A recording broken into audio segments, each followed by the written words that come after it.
The Technology Acceptance Model. TAM, TAM2, and TAM3 are theoretical frameworks for understanding how technology can be used in the learning environment. Perceptions, ideas, and attitudes can impact how technologies are accepted. What motivates learners and educators to accept or reject new educational technologies? In many cases, the successful implementation of educational technology hinges on whether it delivers value and is perceived as doing so by the instructor and students. TAM theory asserts if a person perceives a technology to be easy to use and they perceive it to be useful for their needs, they will be more likely to use the technology. Positive perception in both areas contributes to an intention to use, which could lead to actual use of the technology.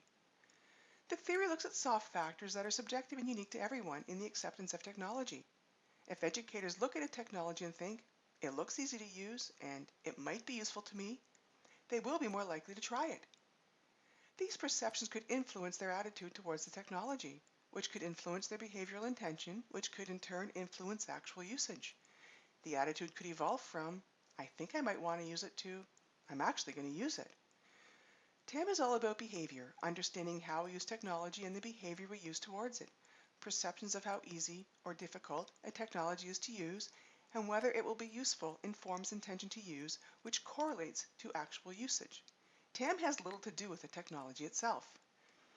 TAM2, created due to the realization that external forces influence the use of technology, builds on TAM. TAM2 incorporates two additional theoretical constructs, social influence processes and cognitive instrumental processes. Social influence processes reflect on how a person is influenced by various social forces when deciding to accept or reject a new technology, and includes such things as subjective norm, voluntariness, and image. Cognitive instrumental processes compare what a technology can do, how it affects what a person needs to do, and whether it will help them perform their job. TAM3 builds on TAM2 by adding more determinants of perceived ease of use, categorized as anchoring and adjustment.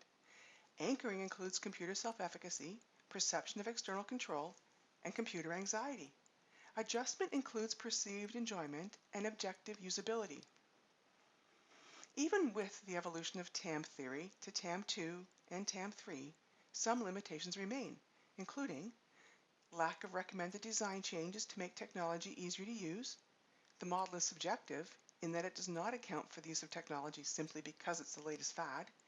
It draws simplistic conclusions from behavior, and it does not account for group usage because it focuses on the individual. These limitations could all affect TAM's application in educational settings. So what are some of the implications for educators? The TAM model provides a framework for approaching teaching and/or the introduction of new technologies.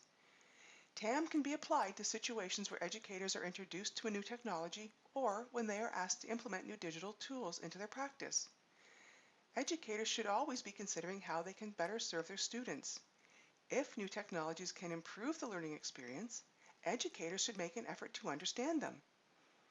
One study found usefulness had a significantly greater correlation with usage behavior than did ease of use, meaning users would have a higher tolerance for difficult-to-use technology if the technology was useful to them.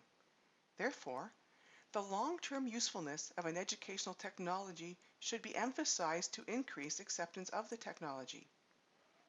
We hope this video has helped you understand TAM theory in general, and specifically as relates to learning settings. Thank you for watching.